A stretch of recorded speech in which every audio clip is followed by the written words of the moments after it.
Support. Give me a subscribe. 300 subs by September 30th is the goal. 200 subs by September 30th is the goal, and I'm at 199, so I think I can do it. Hello and welcome to day 28. Can you believe it? 28 days of this. 28 days of listening to me talk about nothing. Day 28 of RPG A Day 2020. It's 7th year. It is August 28th. It is 10:14, and I am your grumpy guide to all things gaming, the OGGM. And today's word is CLOSE, close or close.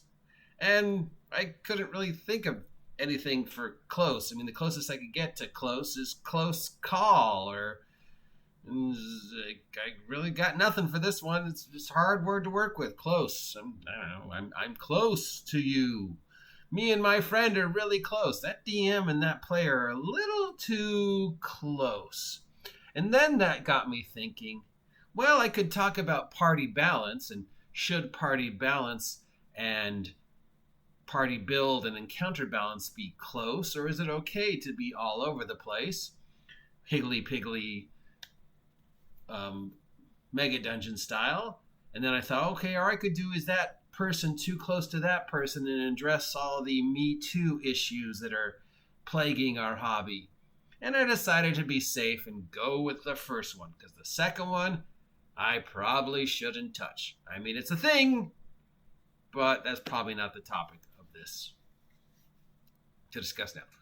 So, party balance versus encounter balance. First off, does a party have to be balanced anymore? Okay, well, what is the balanced party?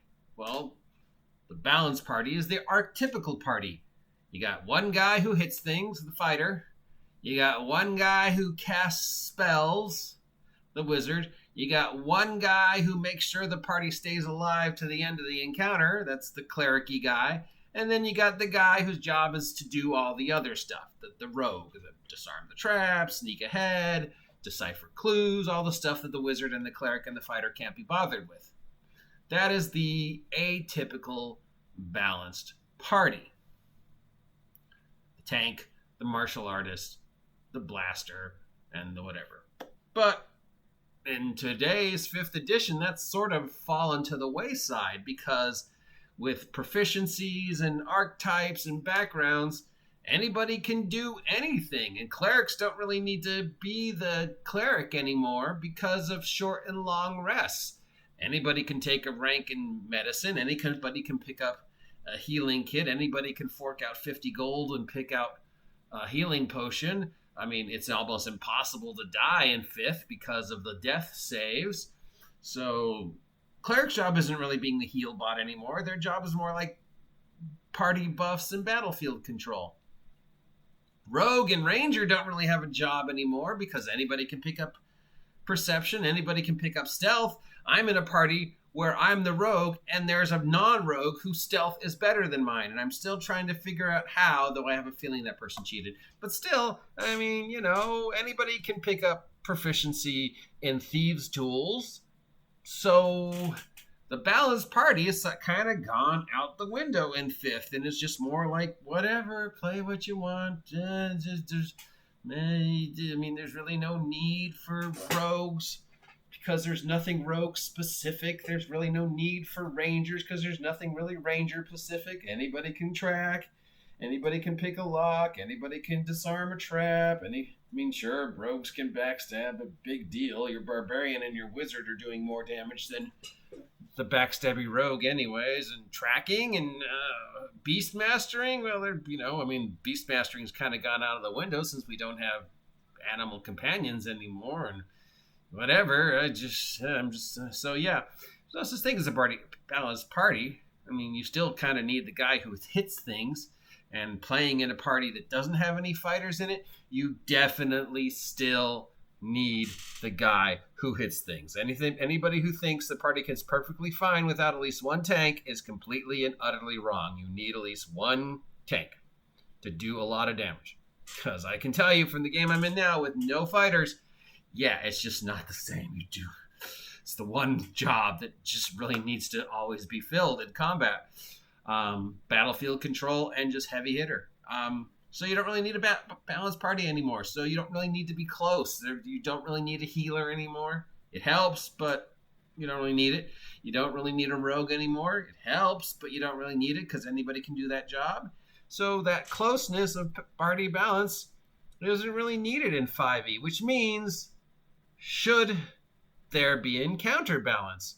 Because for every school of thought that says, yes, the encounter should be balanced to fit the party so that a group of 4 of the relatively same level can confront and with, some relative chance of success, oh God, my head, beat whatever it is the adventure's thrown at you.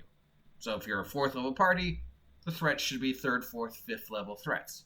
Then there's another school of thought, the Mega Dungeon Sandbox school of thought, that's like, no, if they wander into a CR 15 encounter and they're 5th level, and you've given them enough warnings that this is dangerous, then no, encounters should not be balanced.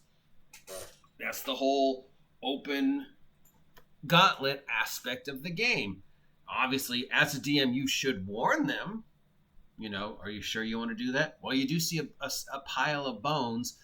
You don't know. I mean, your intuition roll is telling you this could be really dangerous, and maybe your party isn't up to this challenge. But sure, go ahead it's a Tyrannosaurus Rex. You could probably take it. You only have 3 first-level characters. So yeah, you could warn them, but do encounters have to be close to the party level? One school of thought says yes, the very linear module school of thought, and one school of thought, the sandbox Hexcrawl Mega Dungeon school of thought, says no.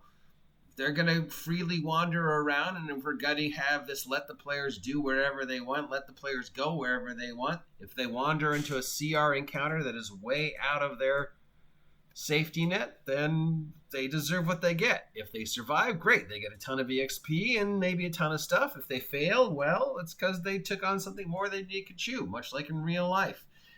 Real life, you take on challenges you really aren't prepared for. You either succeed heroically, but more likely than not, you fail miserably and deal with the consequences. That's supposed to be a better representation of the way the adventuring world is, and I think that's probably better. The linear, okay, but really, if we want to promote this player agency, let the players do whatever they want, then the encounters should not be balanced. Players should not be balanced. Parties should not be balanced. There shouldn't be this closeness. It should just be a higgly-piggly mess, because if they want to wander into a CR15 area and they're CR3 and that's the mindset, then sure, fine, go ahead, take on that Tyrannosaurus Rex. I'm not going to stop you.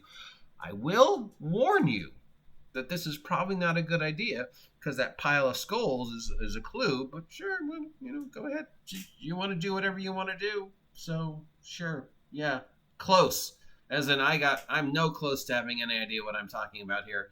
This is probably one of the worst suggestions of the 30 suggestions of this year's RPG. Just close? What the fuck does that mean? I'll talk to you later.